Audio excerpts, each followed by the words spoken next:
Guys তোমরা তো জানোই যে কিছুদিন আগে আমরা ব্লেড বেড সিরিজ থেকে গেম খেলেছিলাম। তো আজকে আমরা ফ্লিকার বেড সেটিংস থেকে গেম খেলবো।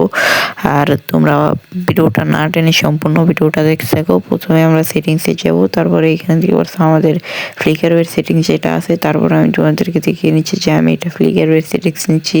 আর এইখানে প্রথমে ভাবছিলাম যে সেন্সিভিটিও রাখবো, তারপরে সেন্সিভিটি না রাখাই ভালো। মানে অতিরিক্ত ফ্লিকার বেডটা তো অতিরিক্ত লোক, তারপরে আমারটা আর কাজই করবে না। তো যাই এখানে কিন্তু আমরা প্রথম রাউন্ডে এসে পড়ছি। আর এখানে দেখতে পারছো আমি কিন্তু নিয়েছি আমার ফেভারিটগুলি, মানে M590 এবং উইনচেস্টার। তো এরপরে প্লেয়ারটা এদিক দিয়ে যাইতেছিল, একটা হেডশট মারার চেষ্টা করতেছিলাম কিন্তু একটা হেডশট মারতে পারি নাই। তো এখানে গিয়ে তারপরে গাড়ির পিছনে গিয়ে অস্কার মারি, আর একটা শট দুইটা শট মেরে তার এখানে মেরে দেয়। প্রথম রাউন্ডে কিন্তু আমরা ভিক্টোরি করে দিই। আর তারই সঙ্গে কিন্তু রাউন্ড হয়ে যায় 1 এবং 0। তো এরপরের রাউন্ডে কিন্তু আইসা পড়ছে। আর এই রাউন্ডে চেষ্টা করবো একটা হেডশট দেওয়ার। তো বলতে বলতে কিন্তু একটা হেডশট দিয়ে দিলাম। মানে ভাই খুব করা লেভেলের একটা হেডশট মেরে কিন্তু 2টা রাউন্ড আমরা ইজিলি নিয়ে নিলাম। তো এরপরের রাউন্ডে প্লেয়ারটা নেয় চ্যাম্পিয়নটি। আর এখানে দেখো কি হয়, মানে আমি এই দিক থেকে বেরোতেও পারলাম না, কি একটা মাইর খেলাম নিজেও বলতে পারি না। তো প্লেয়ারটা কিন্তু 1 রাউন্ড নিয়ে নেয় আর আমার কিন্তু 2 রাউন্ড। তো আমার আর যেভাবে হোক 3টা রাউন্ড নিতে হবে, আর তাহলে আমাদের ম্যাচটা বুঝে হয়ে যাবে আর চ্যালেঞ্জটাও কমপ্লিট হয়ে যাবে। তো এখানে দেখতে পাচ্ছ আমি একটু হাত মেলাইতেছিলাম যেন সেটা ব্ললটা মারতে পারি। তো এই দিক দিয়ে যাইতেছিলাম, আর তখনই দেখো এখানে প্লেয়ারটা অস্কার মারে কি একটা হেডশট মারে। ভাই কীভাবে মারলো কিছুই বলতে পারি নাই। তো যাই হোক, এরপরের রাউন্ডও আমি আবার নিয়ে হচ্ছে ফ্লিকার বের ফেভারিট গান মানে এডাব্লিম। তো যাই হোক, এই দিক দিয়ে ভাবছিলাম যে এনিমিটা আসবে, তো তারপরে দেখি এদিক দিয়ে আসছে আর আমি মাঠটা সই করতেছিলাম। তো এই দিক দিয়েই কিন্তু একটা 150 বয়স দেয়। আর এখানে কিন্তু প্লেয়ারটা গ্লু মানে মেডিকেট করতেছিল।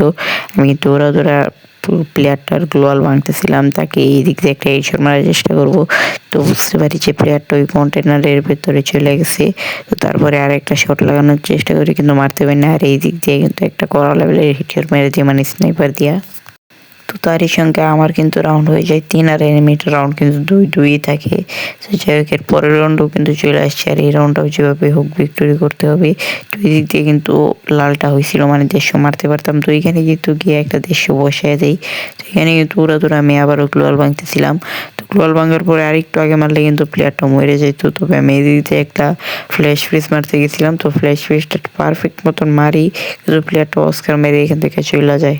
তারপরে যখন এখানে আসি, প্লেয়ারটা কিন্তু প্রথমে আমাকে 1 শট বসিয়ে দেয়, তারপরে আরেকটা মেরা আমার এখানে মেরে দেয়। আর প্লেয়ারটার রাউন্ডও 3 হয়ে যায় আর আমার রাউন্ডও 3 হয়ে যায়।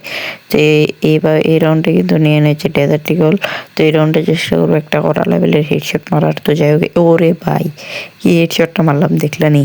তো যাই হোক, তারই সঙ্গে আমাদের রাউন্ড কিন্তু হয়ে গেছে 4-3। মানে এই রাউন্ডে যদি ভিক্টোরি করতে পারি তাহলে আমাদের ম্যাচটা হয়ে যাবে বুইয়া। তো প্লেয়ারটার সঙ্গে কিন্তু অনেকক্ষণই গোতাগুতি করি। আর দেখতে পাচ্ছি এই দিক দিয়ে ভাই আমি কন্টেনারের উপরে উঠতেই পারতেছি না, মানে জাম্পেরটা খুঁজেই পাইতেছিলাম না। তো এই দিক দিয়ে কিন্তু প্লেয়ারটা আসে, এখানে কিন্তু কড়া লেভেলের একটা হেডশট মেরা মাইরা দিয়ে আর ম্যাচটা হয়ে যায় বুইয়া। তারই সঙ্গে কিন্তু আমরা ফ্লিকার বেড সেটিংস দিয়েও গেম কমপ্লিট করলাম।